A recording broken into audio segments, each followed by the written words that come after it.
ponto de vista de quem luta pelo direito à moradia popular, os últimos 4 anos é um período a ser esquecido.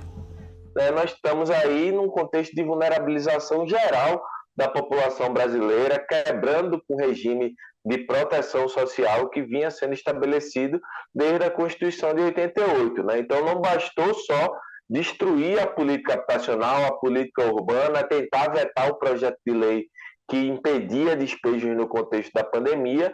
Bolsonaro foi muito além disso.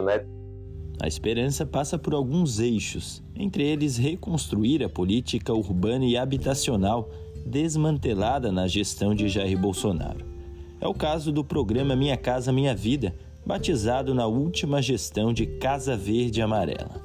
O programa Casa Verde e Amarela, ela só atende para quem ganha acima de R$ 2.800.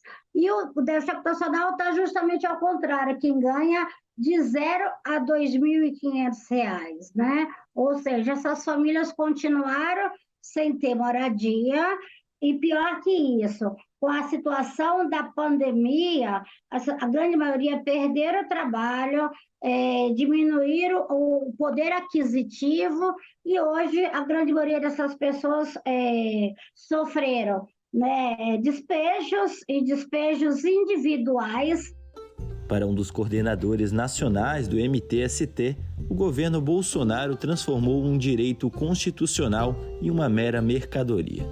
Ele cita o exemplo do projeto de lei 4188, que prevê a possibilidade que famílias tenham as casas tomadas pelos bancos em caso de endividamento. A gente quer reverter essas prioridades, No momento em que grande parte do Brasil vive a crise da moradia, a gente quer que as políticas públicas, o Estado seja promotor de direitos humanos e não violador desses direitos, como a gente viu acontecer nos últimos anos.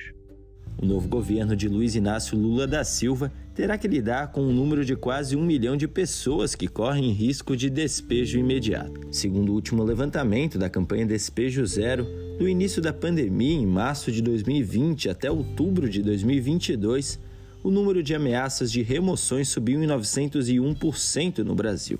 E pela primeira vez no Brasil, o número do déficit habitacional ele é menor do que o número de quantidade de imóveis vazios sem pessoas morando. Nós acreditamos que, além da construção, da produção de novas moradias, também pode reaproveitar essas moradias que estão aí para poder atender as pessoas que estão em situação ameaçadas de despejos, né? Porque nós estamos com várias famílias ameaçadas de despejo, são milhares de famílias, e para que isso não aconteça, então o governo tem que ter uma atuação muito forte com relação à urbanização e regularização das favelas, das ocupações, mas também, além do aluguel social, ter alguns trabalhos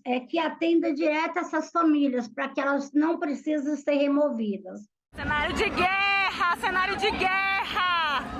Cenário de guerra aqui em Campo do Meio. O governador Zema promove despejo violento contra as famílias. No campo, 30 mil famílias sem terra estão sob a ameaça de despejo após o STF permitir, com ressalvas, a retomada das remoções do país. Na prática, o ministro Luiz Roberto Barroso instaurou um regime de transição para lidar com o tema das ocupações coletivas. Na norma estabelecida, antes de qualquer decisão, os tribunais de justiça estaduais devem criar comissões de conflitos fundiários. O número de novas famílias assentadas no país praticamente desapareceu sob Bolsonaro, e há quase 120 mil pessoas aguardando acesso a assentamentos. Muitos desses conflitos ocorrem sobre terras públicas da União Federal, que pertencem, a todo o povo brasileiro, e que, por vezes, algum grupo empresarial, algum fazendeiro grilou essas terras. Essas áreas precisam servir a interesses públicos, e o interesse público que a própria Constituição Federal estabelece como adequado é a criação de assentamentos de reforma agrária para que essas famílias possam produzir alimentos e ajudar a combater a grave crise social e econômica que vivenciamos no país.